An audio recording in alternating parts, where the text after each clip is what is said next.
muito bem-vinda. Sou o Eric Hulli e hoje eu vou trazer uma proposta diferente, uma proposta inédita e mostrar para você como é possível você ter segurança, raciocínio clínico e agilidade para atendimento de pacientes que chegam politraumatizados. Eu vou contar algumas histórias, inclusive, de situações que eu passei com esse tipo de paciente e que a gente tem que ter muita atenção. Sem dúvida alguma que o trauma é um dos grandes pilares do atendimento da emergência. Todos os dias atendemos pacientes que chegam politraumatizados. E às vezes acidentes tranquilos, entre aspas, escoriações, às vezes caiu de bicicleta ou às vezes de moto, mas muitas vezes também capotamento, atropelamento, paciente muito machucado, com várias fraturas. E a gente precisa ter um entendimento para atender esses pacientes. Não é somente seguir protocolo. Além de seguir o protocolo, a gente precisa estar pensando, estar raciocinando. E é geralmente uma situação de muito estresse, muita adrenalina, principalmente quando o paciente está mais grave realmente, vem trazido em prancha rígida, colar cervical. Você tem que visualizar toda a sequência e automaticamente, conforme você vai seguindo o protocolo, sua cabeça tem que estar a mil, com muito raciocínio clínico. Porque para cada situação que acontecer, você precisa pensar numa saída e mais. Um exemplo, às vezes você está lá examinando, vê, poxa, é um pneumotórax. Vai lá, funciona o tórax, legal, resolveu, ou drena. Mas peraí, o paciente ainda está instável. Vixe, o paciente ainda está rebaixado, está instável, com pressão sistólica de 80, taquicárdia. Fala, meu Deus, mas espera aí, eu já drenei o tórax. Então olha que como que mesmo você fazendo, se você não tem segurança para pensar, peraí, não, eu fiz o certo, tenho certeza do diagnóstico, certeza da conduta, mas esse paciente está mal, eu vou procurar outras causas. Se você não tem esse pensamento, esse raciocínio prontamente ali, esse paciente acaba evoluindo mal. E uma grande questão de atendimento de trauma é que quem faz a diferença na vida desse paciente, não tenha dúvidas disso, é quem está fazendo o primeiro atendimento na porta. É quem recebe esse paciente na chegada ali, bombeiro, SAMU, já fez o primeiro atendimento, às vezes familiares ou pessoas que estavam passando ao redor, traz esse paciente para o seu local de atendimento e é você, independente do local que você esteja atendendo, se é numa UPA, às vezes numa UBS, um PSF, enfim, se não tem tanta estrutura ou com muita estrutura, o fato é, você vai impactar na vida desse paciente. Tanto é que essa estabilização inicial é isso daqui que salva o paciente. É claro que vai ter que ser encaminhado, principalmente com múltiplas fraturas ou lesões de órgãos intraabdominais, o paciente vai precisar ser encaminhado, não tenha dúvida disso, mas se você não faz esse primeiro atendimento da forma adequada, esse paciente não tem chance de chegar no hospital, não vai chegar com vida. Imagina, você tem que transferir, ele está com pneumotórax hipertensivo, você não se atentou a isso, não puncionou o tórax, encaminha. Vai parar no meio do caminho, com certeza. Ou então, teve uma ruptura de fígado, ruptura de baço, ferimento por arma branca, ferimento por arma de fogo. Caramba, esse paciente chega e está sangrando um monte. Se você não faz esse início de ressuscitação volêmica, se atenta aos tipos de choque, eu vou falar o que mais tem que ter de atenção diante desses pacientes, mas se você não faz esse primeiro atendimento, infelizmente, a grande maioria das vezes esse paciente vai evoluir mal. Então aproveita, compartilha com o seu amigo da área da saúde que faz atendimento de trauma, que precisa ver isso. Eu vou trazer inclusive uma oportunidade única, inédita ao final. Então aproveita, compartilha, manda para o amigo, traz ele para cá, para o amigo, para a amiga, traz para cá, porque eu tenho certeza que eles vão ver uma visão diferente sobre trauma e principalmente se eles têm contato com isso, para todos os profissionais da área da saúde, médicos, acadêmicos, enfermeiro, técnico de enfermagem, que trabalham com essa parte, precisam dominar trauma. E sem dúvida alguma, com raciocínio clínico. Olha os dados que eu peguei do DataSUS e de alguns sites, que é difícil inclusive, mas olha a quantidade de notificações de traumas e internações em um ano. Mais de 1 milhão de pacientes vítimas de trauma. Esses dados são meio difíceis porque, se por às vezes o paciente sofreu um trauma e está lá com dor abdominal, ruptura de baço, de fígado, e está com dor, às vezes na hora do preenchimento, aquela correria, aquela loucura, acaba indo como R10, por exemplo, no CID, dor abdominal, e acaba não levando a notificação adequada que é de trauma. Ou chega lá, está com trauma na cabeça, ou desacordado, coloca no CID isso, ou dor torácica, enfim. Então é muito difícil extrair esses dados. Ainda assim, desse total de notificações, mais de 300 mil, quase 400 mil com ferimentos moderados a grave. Então olha a quantidade de paciente por ano que chegam politraumatizados. E olha um dado também, 40 mil óbitos. Isso da forma que eu disse, notificado, fora os pacientes que não foram, que não tiveram essa notificação. E olha uma coisa interessante, quando a gente avalia os principais tipos de acidentes, quedas, 35%. Por que esse valor tão alto com queda? É tanta gente assim escorregando, caída, é tanto idosinho andando que tropeça e cai? Não, não é isso. Aqui com certeza está incluído pacientes vítimas de queda de motocicleta, que hoje, nos dias atuais, é no Brasil, principal causa de trauma no dia a dia. Paciente vítima de queda de moto, acidente, enfim. Então, por isso que esse número é alto. E aí tem aqui acidentes de transportes que também estão relacionados com isso, ou então carro, capotamento e outros acidentes envolvendo o transporte. 13% agressões, isso é muito frequente. 11% queimaduras. E ainda, quando a gente pega desse total das causas e pensa nas letalidades, afogamento 10%, olha o tanto de pacientes, né? Muitas vidas aqui, geralmente pacientes jovens para afogamento. Queimaduras, 4%. E essas queimaduras, geralmente, essas mortes, óbitos por queimadura, geralmente não é na hora, né, no local, e sim o paciente com várias complicações depois. Agressões, acidentes, 4%. Eu me lembro muito bem dos primeiros 2 pacientes que eu atendi vítimas de trauma depois que eu formei. Eu estava lá no pronto atendimento do Hospital da Marinha. Eu formei e fui para Corumbá. Na verdade é Ladário, né, onde fica o quartel da Marinha, na divisa com a Bolívia, aqui no Mato Grosso do Sul. E eu atendendo lá no pronto-socorro. Era um dia do Jogo do Brasil. Eu não lembro se era eliminatórias, o que era. Eu sei que a cidade estava parada, estava morta. Inclusive o plantão estava tranquilo. E aí de repente passam lá uma ligação rádio lá pra gente. Fala, olha, Doc, uma ambulância está trazendo 2 soldados que caíram de moto. Parece que estão bastante machucados. Puxa vida, já falou aquilo, né? Já deu aquele gelo. Eu falei, nossa senhora, tô aqui sozinho à noite. Plantão, tava eu e o sargento, só o enfermeiro. Mais nada, ninguém. Falei, caramba, e agora? 2 de uma vez? 1, você já ficaria assim, eu já ficaria com aquele... vamos lá. Agora 2 e vão chegar junto e eu já pensando, meu Deus, e agora? Eu vou começar por onde? Não tenho radiografia aqui, não tenho exames pronto, tinha que chamar o técnico, sobreaviso, enfim, toda aquela... Isso que é a maioria dos lugares. E aí essa ambulância não chegava e eu lá pensando, falei, meu Deus, será que levaram direto para a Santa Casa? Porque tinha o convênio com a Santa Casa de Corumbá.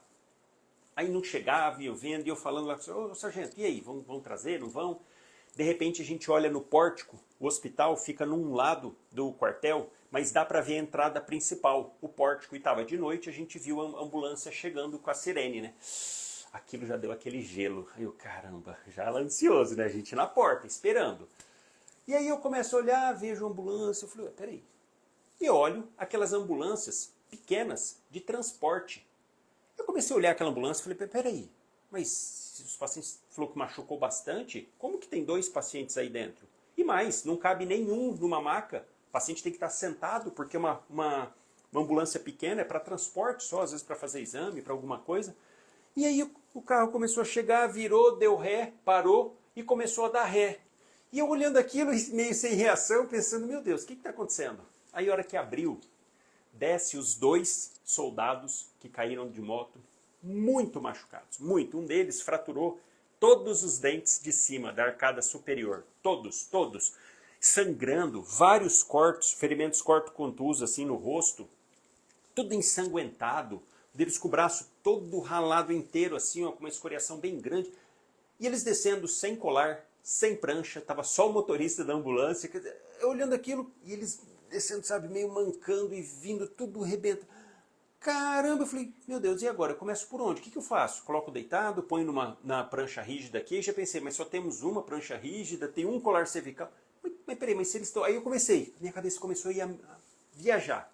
Pensando, caramba, mas eu vou colocar colar, ele já está andando desse jeito, fratura não teve. Se teve uma fratura ali na região cervical, eu não ia aguentar.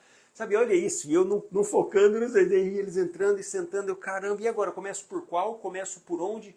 Olha como que faltava realmente seguir um protocolo, raciocínio clínico, pensar, partir para examinar, conversar com os 2 simultaneamente, porque isso você já consegue ter uma noção de qual está mais grave.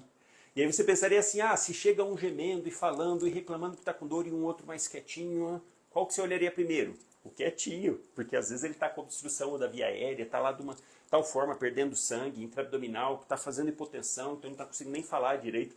Só que os dois estavam conversando relativamente bem, mas eu não pensava dessa forma, eu não tinha essa sequência do protocolo, não tinha essa segurança, não tinha um raciocínio clínico rápido, porque a gente precisa de agilidade para atendimento de paciente em trauma.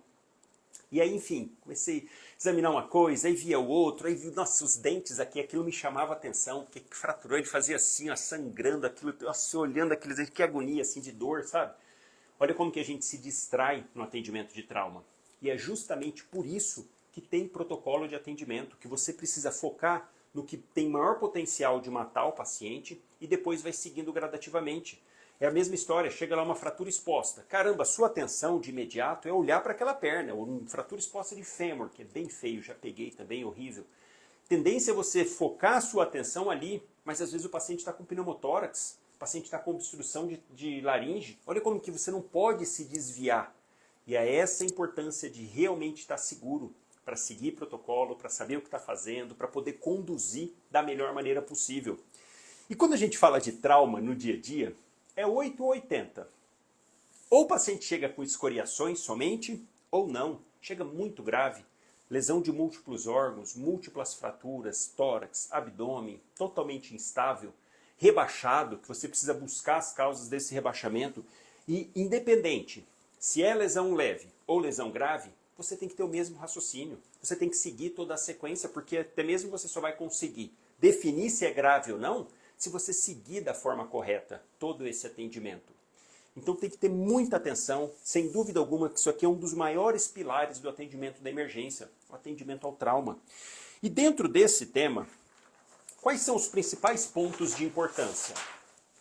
Principal deles, seguir o protocolo de atendimento depende muito de raciocínio clínico. É aquela história mesma da PCR. Ah, numa PCR tem a sequência? Tem todo o protocolo de atendimento. Mas acima de tudo você tem que estar raciocinando. E no trauma não é diferente. Você precisa ter uma ideia geral de tudo, fazer a varredura do paciente da melhor forma possível, sendo pontual, agilizando esse atendimento, não é correndo, não é pressa, deixando passar coisa despercebido. Não, é sendo ágil. Porque você precisa fazer essa primeira varredura, por isso que eu trago que o atendimento inicial é o primeiro ponto que você tem que ter de atenção, que é literalmente seguir o ABCDE, porque dessa maneira a gente consegue ter uma visão geral desse paciente, uma visão correta de tudo que pode matar esse paciente nesse primeiro momento. É justamente isso, essa varredura inicial do atendimento inicial ao politrauma. Você vai fazendo as principais avaliações, por exemplo, eu recebi uma pergunta essa semana.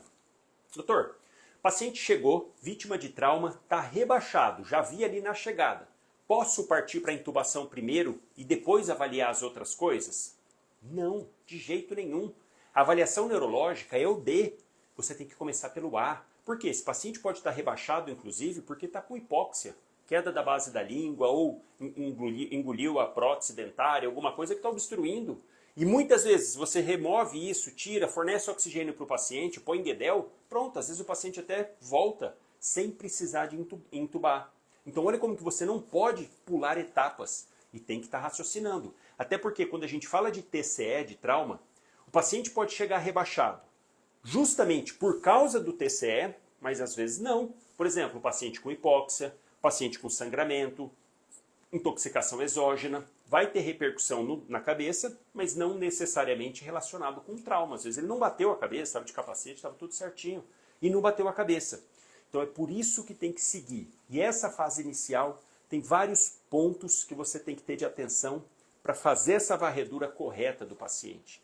E poder imediatamente ir corrigindo. Ah, vi que tem queda de base de língua, vamos colocar guedel, vamos colocar oxigênio, põe máscara. E vai fazendo essa varredura, vê se não tem enfisema no pescoço, porque às vezes teve fratura de laringe, isso é grave, gravíssimo. Você tem que saber como lidar com isso ali na emergência, porque é você, não dá tempo de encaminhar esse paciente. E dessa forma já avaliando o tórax, depois o abdômen, seguindo a sequência.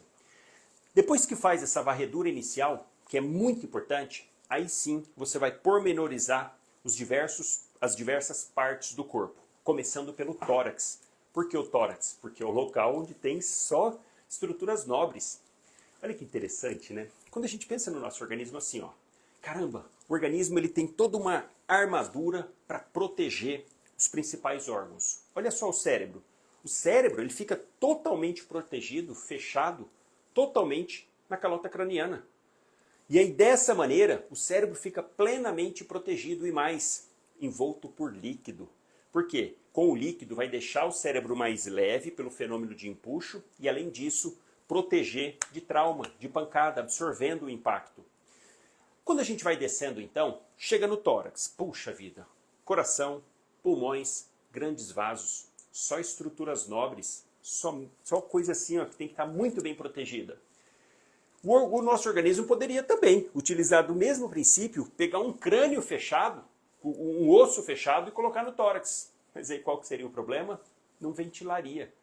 Então, sabiamente, o nosso organismo, olha que coisa mais linda, tem uma forma de lidar com isso. Ele fecha o tórax com os arcos costais, mas, grande detalhe, ele deixa a distribuição desses arcos costais como se fosse uma alça de um balde. Sabe uma alça de um balde? Que a hora que você vira, ele faz assim para frente, aumenta o tamanho? É exatamente isso o tórax. Todas as costelas, os arcos costais ficam dessa forma e eles podem, como se fosse uma alça de balde, subir, ampliando o movimento para poder facilitar para a respiração. Então é fantástico isso e por isso que o tórax a gente tem que ter muita atenção. Porque lesões nessa região vão matar o paciente rapidamente. Então fazer essa primeira leitura do tórax é muito importante, saber diferenciar entre pneumotórax hipertensivo, pneumotórax aberto, hemotórax, agir em tórax instável, paciente com baita dor, evolui com insuficiência respiratória, geralmente acompanhado com contusão pulmonar, tem que ter muita atenção. E mais, fraturas, por exemplo, de externo, primeiro e segundo arcos costais, geralmente estão relacionados com fratura também de vias aéreas, então pode ter fratura de laringe, perfuração de traqueia, algum local aqui, que você vai ter que ter atenção. Depois disso, a gente passa para a avaliação do abdômen. E o abdômen, eu sempre falo isso, é uma caixinha de surpresa. Por que caixinha de surpresa? Porque tem dois tipos de estrutura dentro do abdômen. Umas com repercussão relativamente rápida, por exemplo, o fígado. Uma lesão, uma laceração imensa, tomou uma facada, pegou a cava lá dentro do fígado, por trás do fígado, né, pegou embaixo ou pegou alguma veia hepática, está sangrando um monte. Caramba, esse paciente vai chegar chocado, ou bateu, caiu, bateu no volante aqui, no guidão da moto, rompeu o baço, está só sangrando ali, ó, a artéria esplênica está bombando de sangue, vamos lembrar, é um dos ramos do tronco celíaco, então é um ramo direto da aorta, sangra muito. E aí esses órgãos têm repercussão imediata. Agora, tem outros órgãos, por exemplo, as vísceras ocas, que demoram para ter repercussão. Ah, o paciente bateu, estourou o seco, estava lá com gás, tudo mais, na pancada rompeu o intestino, rompeu o delgado, rompeu a bexiga. Geralmente isso vai demorar um pouco mais para ter repercussão. E é por isso que eu falo que o abdômen é uma caixinha de surpresa. E você tem que ter muita atenção na hora de examinar, na hora de ver os principais problemas que podem estar acontecendo. E mais, fratura de pelve. Isso é importantíssimo, porque dependendo da fratura, principalmente a grande maioria das vezes em livro aberto, acaba lesando lá atrás a articulação ilíaco com o sacro, a articulação sacroilíaca. Essa região aqui no retroperitônio é muito vascularizada, principalmente em pacientes mais idosos, pós-gestação, mulheres, fica com varizes ali naquela região. Quem já teve a oportunidade de entrar numa cirurgia pélvica, um tumor de reto, por exemplo, faço muita cirurgia de tumor de reto, é uma região que tem que ter muito cuidado. A hora que está soltando ali o mesorreto, monte de varizes, monte de vasos, geralmente ali junto do sacro. E detalhe, quando rompe algum desses vasos, ele acaba por reflexo contraindo. É um dos mecanismos, inclusive, de hemostasia. Ele contrai e entra para dentro do sacro, você não vê mais, fica sangrando, e isso também acontece em trauma. Então, saber avaliar muito bem a estabilidade da pelve e conduzir quando não tem estabilidade, muita atenção, porque isso daí pode levar o paciente a choque. Então, é muito importante fazer essa varredura abdominal para depois avaliar a TCE. E dessa forma que eu falei, olha que interessante isso, o cérebro fica totalmente protegido.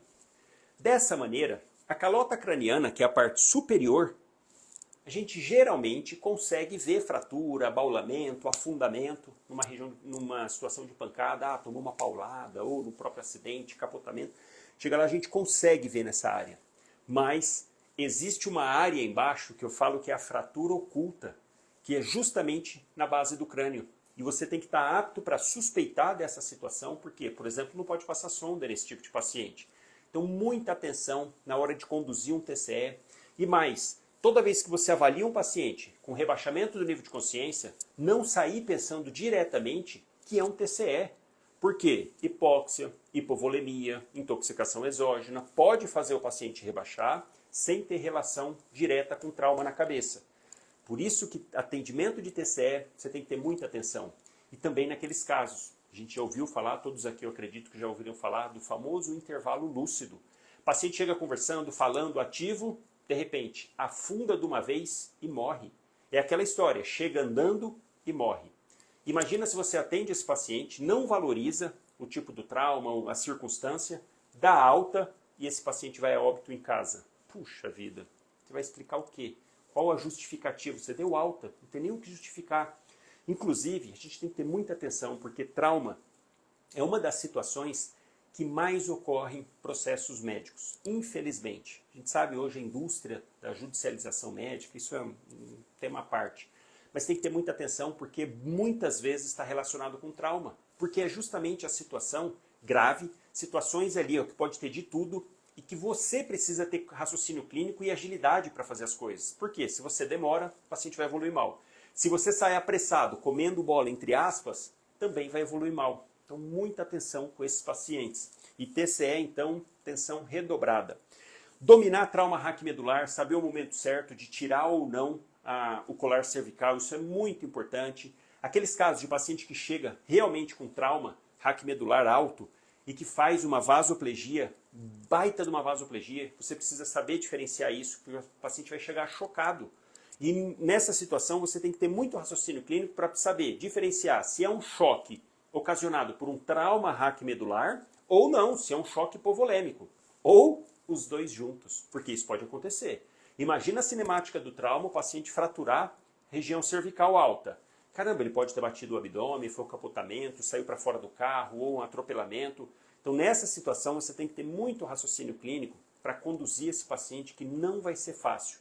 Mas é você que está ali na ponta que vai ser decisivo na vida desse paciente, não tenha dúvida. Além disso, aproveitando essa situação que eu disse, de choque distributivo, que é um tipo de choque, trauma raquimedular é um choque distributivo, mas pode ser choque hipovolêmico. O paciente está perdendo sangue ali, você tem que saber diferenciar isso. Ou então, um choque obstrutivo. Está lá com tamponamento cardíaco, com pneumotórax hipertensivo, você tem que ter atenção máxima. Ou ainda, o paciente bateu o coração, rompeu alguma cordoalha, ou até mesmo está fazendo um IAM, é um paciente idoso, já tinha a coronária toda enrijecida, toda entupida, na pancada ali, acabou de ocluir, instabilizou a placa, ele fez um IAM e está fazendo um choque cardiogênico.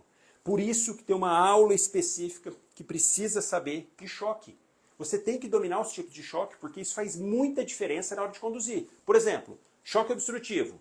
Se você fizer volume para o paciente, vai agravar a situação. Um choque obstrutivo para um tamponamento, para um pneumotórax hipertensivo. Você tem que drenar o tórax, não fazer volume. Olha a diferença, agora um choque hipovolêmico. Tem que fazer volume. Começar com cristalóide, avaliar os 4 graus de choque, grau 1, 2, 3 e 4, grau 1 e 2, fazer cristalóide. 3 e 4, hemoderivado. Você tem que ter plena consciência disso, porque aí para esse tipo cabe fazer volume. Não, o paciente está com choque cardiogênico. Caramba, imagina, fazer volume para um coração que está entrando em falência. Não está conseguindo bombear essa quantidade de sangue que já tem. Você vai jogar volume dentro do paciente, aí que ele vai terminar de evoluir mal. Então, por isso que precisa dominar muito bem isso. Afogamento, a gente viu da maior letalidade por afogamento. E olha uma questão, às vezes você fala assim, mas poxa, eu não moro perto de rio ou perto de praia. O fato é que tem piscina, tem açude, tem de tudo que o paciente pode ser resgatado lá e chegar até você numa UBS, num PSF ou numa UPA. E aí, diante desse paciente que não teve uma PCR lá, ele conseguiu ser resgatado, mas chega tossindo, mal, dispineico, e agora? Pode dar alta? Como que você conduz esse tipo de caso? E, na verdade, desse tipo de situação, são 6 graus que você tem que avaliar que o paciente sofreu esse afogamento. E baseado em cada um deles, a conduta muda. E até mesmo para o afogamento, tem que ter o raciocínio clínico, tem que entender a fisiopatologia. Tanto que, olha que interessante, se eu perguntar para você assim, qual que é mais grave? Afogamento em rio, água doce, ou afogamento no mar? qual que tem pior repercussão? Manda aí, ó, escreve aí nos comentários. Qual que tem pior repercussão para o paciente que automaticamente você pensaria, meu Deus, nossa, será que... foi no rio? Será? Ou então não, no mar? Puxa, no mar é mais tranquilo, ou no mar é pior. Tem isso? Não, não tem. Não tem diferença. Afogamento no mar, afogamento no rio, não dá diferença. A evolução do paciente é a mesma. É que a gente tende a pensar, né, que a água salgada, por osmolaridade, vai piorar ali, porque vai fazer um edema pulmonar. Esse é o princípio do afogamento. A água lava os surfactantes, tem toda uma fisiopatologia para isso e que a gente precisa entender muito bem, porque isso vai impactar na decisão de cada um dos graus de afogamento, para conduzir da melhor maneira possível. E por último, relacionado a trauma, queimaduras. A gente viu 4% de letalidade. Esses pacientes, geralmente, com queimadura, têm duas preocupações. Uma preocupação imediata, que está relacionado principalmente com as vias aéreas, quando o paciente queima as vias aéreas, faz um baita edema, acaba ocluindo, e se ele não for entubado previamente a isso, vai ser uma agonia para você conseguir entubar. Muitas vezes não vai conseguir, vai precisar fazer crico. Então você tem que se antever. Viu que queimou a via aérea, tem como ver através de alguns sinais, sintomas. Viu que queimou, mesmo que ele esteja saturando bem, consciente, orientado, precisa entubar. Porque a hora que edemaciar, você não vai conseguir entubar e aí é um caos. Então essa é a primeira alteração que geralmente leva a óbito, relacionado com a parte respiratória. E depois a segunda, que não é de imediato, mas a longo prazo.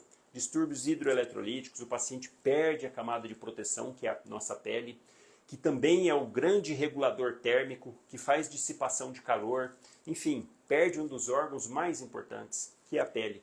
Por conta disso, ele tem essas repercussões que já vão chegar ali para você, tá aí? É por isso que tem a formulinha de Parkland, que você tem que fazer a conta para entrar com solução fisiológica ali o mais rápido possível, porque esse paciente está perdendo e vai perdendo muito. E mais para frente, infelizmente, acaba, grande maioria das vezes, com infecções, justamente por perda da barreira, vai ficar internado longos períodos, às vezes fazer enxerto. Enfim, tem que ter muita atenção com esses pacientes, porque é você na ponta que vai fazer a diferença para ele. E mais, naqueles casos não tão graves, quando encaminhar ou não? Foi uma queimadura na mão. Tá, mas qual queimadura? Porque isso impacta. Se for uma de primeiro grau, você não vai encaminhar. Se for uma de terceiro grau, você vai encaminhar. Então tem que ter essa noção também de grau 1, grau 2 superficial, profundo e grau 3, porque isso impacta se você vai conduzir, se você vai encaminhar, como que resolve da melhor maneira. Porque além de risco de infecções, de contratura, queimaduras circulares, muita atenção, às vezes tem que fazer escarotomia, porque ele vai ficar com um couro ali no braço que vai edemaciar e não vai poder ir para lugar nenhum, então vai fazer síndrome compartimental. Muito cuidado no atendimento de queimadura, porque, da forma que eu disse, tem repercussão no início e também tardia. E você precisa dominar tudo isso daqui, ó. Todos esses pontos, todas essas partes, você tem que dominar muito bem, porque é isso que vai impactar e fazer a diferença na hora de você atender esse paciente. Da melhor maneira, seguro, sabendo o que está fazendo, escolhendo os melhores caminhos para seguir, porque não são fáceis. Realmente, nessa situação de estresse máximo, você tem que estar pronto ali para seguir protocolo, mas acima de tudo, para ter raciocínio clínico. E para isso, para você conquistar tudo isso de uma forma muito prática, uma forma para o dia a dia, e não passar sufoco igual eu passei com os 2 pacientes, até para dar o desfecho. Eles chegaram, avaliei e tudo mais, até um colega cirurgião, avisaram ele chegou lá. Nossa, a hora que eu vi ele chegando, eu falei, puxa, que alívio. A gente viu, tudo mais, não tinha, chamamos o raio-x, fizemos, não tinha fratura, só várias escoriações e a gente ficou suturando os 2, eu suturando um e ele suturando o outro. Mas muito ponto. E depois eu vi esse paciente, depois de uns 3, 4 dias, aí ele estava passando lá da dentista para ver, né, colocar prótese, porque quebrou, realmente quebrou tudo, uma tragédia.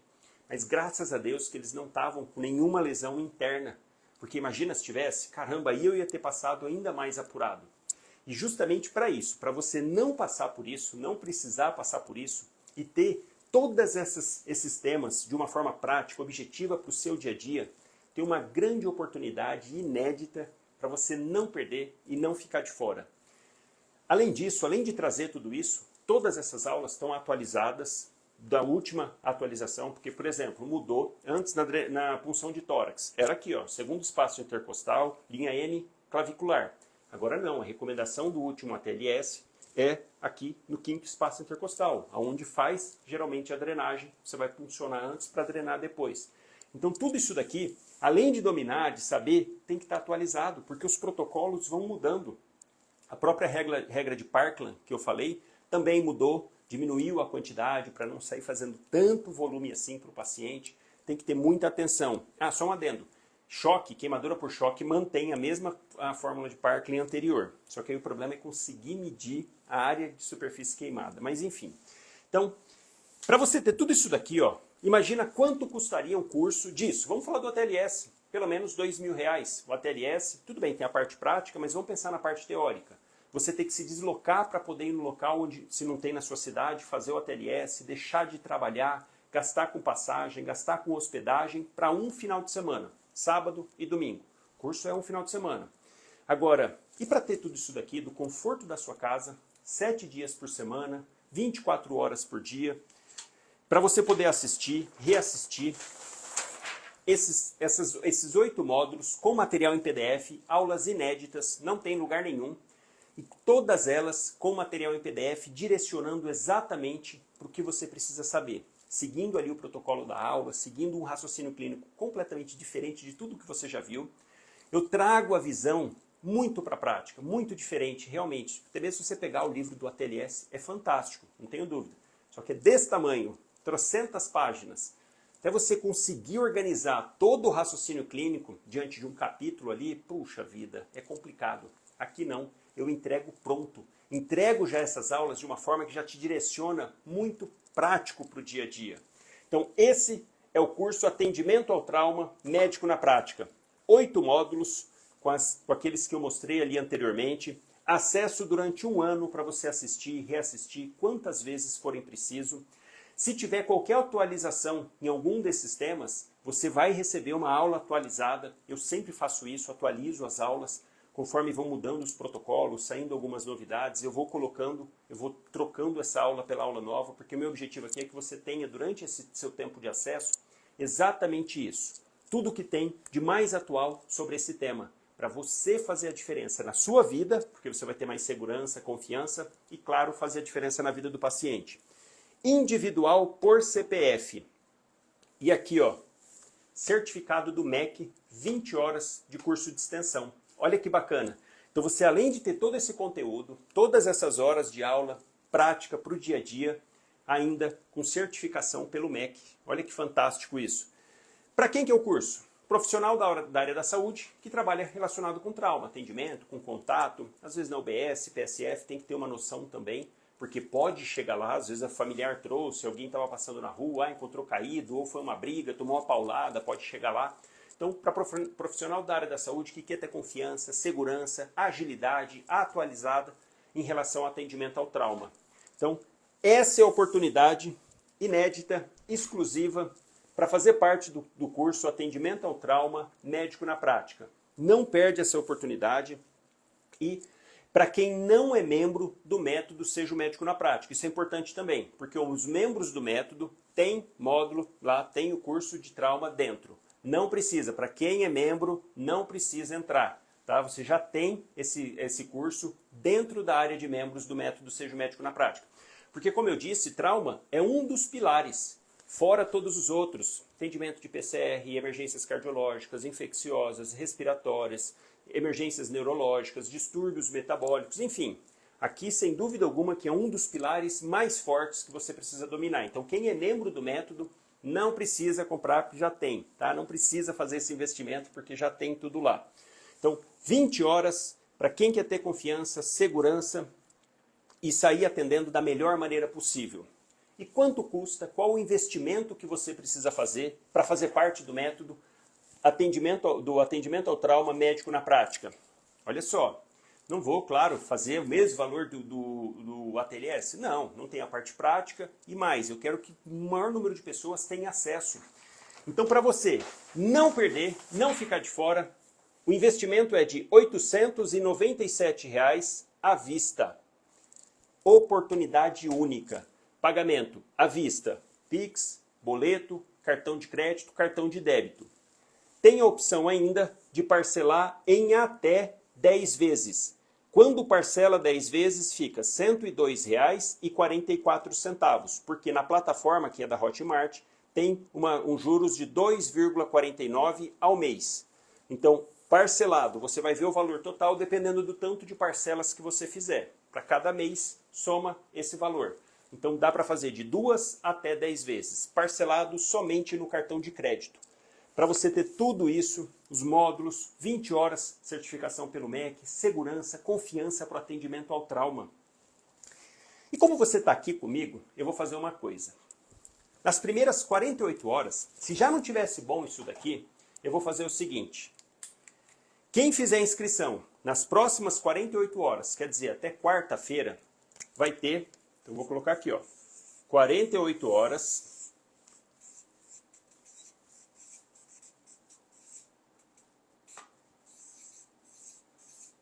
R$ 200 de desconto. É realmente para não ficar de fora. Não perder essa oportunidade. Então vai ficar o preço à vista. R$ 697.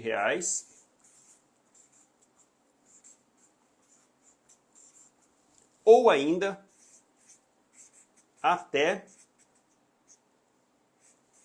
10 vezes de R$ 79,60. R$ 79,60 por mês, para você ter confiança, segurança, saber o que está fazendo, agilidade, raciocínio clínico, de uma forma que você nunca viu. Tenho certeza disso. Recebo inúmeras mensagens todos os dias dos membros do método Seja o Médico na Prática, que tem o curso de atendimento ao trauma lá dentro. Todos os dias, doutor, chegou, vi lá, era um trauma cervical, fiquei na dúvida se tirava ou não o colar, segui exatamente a aula, deu tudo certo. Poxa, chegou um pneumotórax, puncionei, o paciente respondeu muito bem. Puxa, então, ó, é para você não perder essa oportunidade. E agora, ó, agora é para você não ficar de fora realmente. Além disso aqui, ó, além do desconto, nessas 48 horas, eu vou fazer o seguinte.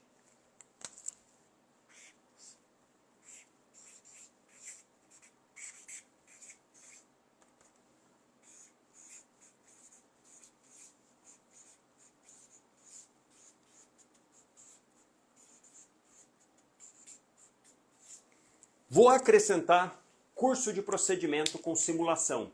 Curso online que tem passo a passo, tubação orotraqueal, máscara laríngea, utilização do bugie, máscara laríngea fazendo o procedimento, acesso venoso central, subclávia, jugular, femoral, drenagem de tórax, toracocentese, paracentese. Então é realmente agora para você não perder, não ficar de fora.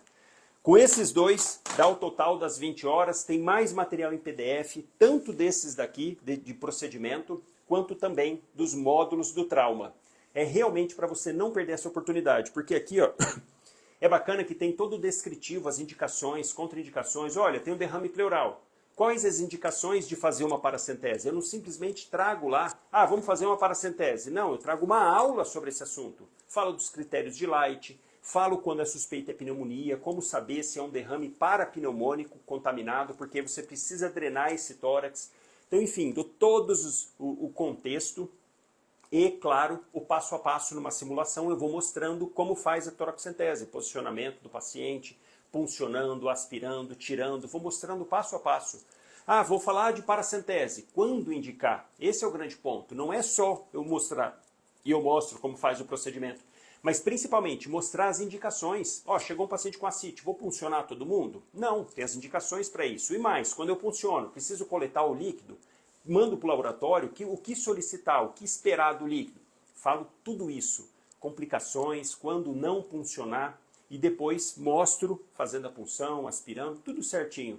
Então é realmente, oportunidade incrível. Por R$ 697, tudo isso. Na verdade, 2 cursos. Curso de trauma e procedimentos. Então, não perde essa oportunidade, garante a sua inscrição.